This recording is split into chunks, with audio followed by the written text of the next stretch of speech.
وذر رماد في العيون. أستاذ أحمد، أنا قبل أن أجاوب بضرب هذه الأمثلة لأن بالمثال يتضح المقال ويختصر علينا شرح طويل.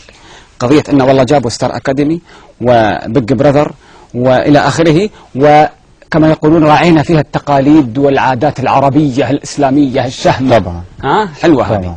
هذه نكتة. مثل هذه المراعاة أن أقبل المصحف قبل أن أنام وأنا طول يومي فعلي وكلماتي وحركاتي وغمزاتي ضد أحكام المصحف وقيم المصحف وكلام القرآن. لما تحكم بهذا الحكم؟ الحين أقول لك. اثنين، عندما تريد مثل واضح على ما يفعلونه، عندما يسجد إنسان لله شكر لأنه فرح وبعد السجود يلم حبيبته ويقبلها.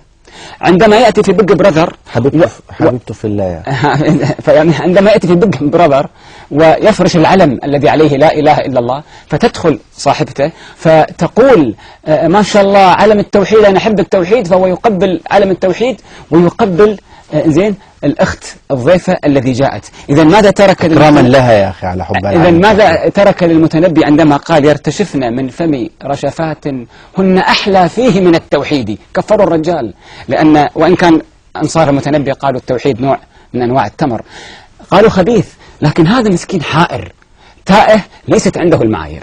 مثل، كنت في لوس أنجلوس سنة 1900 في الاتحادات الطلابية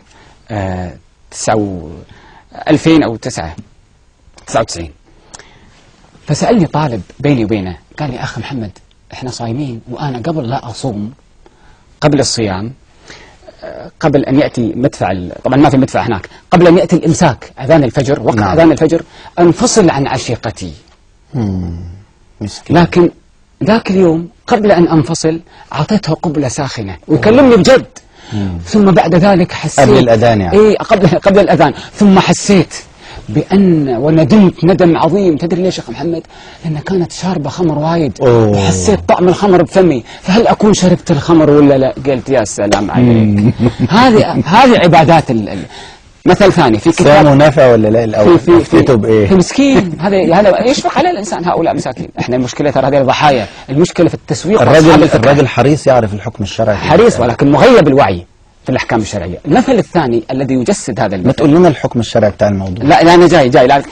المثل هذا راح لا ينسى في ذهن المشاهد حتى تهدم الصورة الزائفة بمثل حتى لو كان فيه طرفة، كما على طريقة الجاحظ في هدم أفكار خصومه. الإمام ابن قتيبة في كتابه عيون الأخبار يقول جاء رجل يسأل الإمام الشيخ المستفتي: يا شيخ لقد زنيت بامرأة وقد حملت مني بالحرام. قال له الشيخ: يا خرابك، لماذا جعلت العقوبة عقوبتين، عقوبة الزنا وعقوبة الحمل؟ لماذا لم تعزل عنها حتى لا تبوء بإثم الولد فوق اسم الزنا؟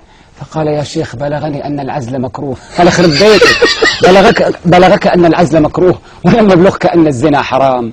مثل هؤلاء كمثل الرقاصة اللي قبل تطلع المسرح: يا رب وفقني أهز كويس، يا رب أسألك أن أؤدي واجبي وإتقاني في العمل. بعدين راحت الحج ورجعت ورقصت، فلما رقصت شغال الحشاشة: متعينا يا حقة. هذه الأجواء هي أجواء ستار أكاديمي.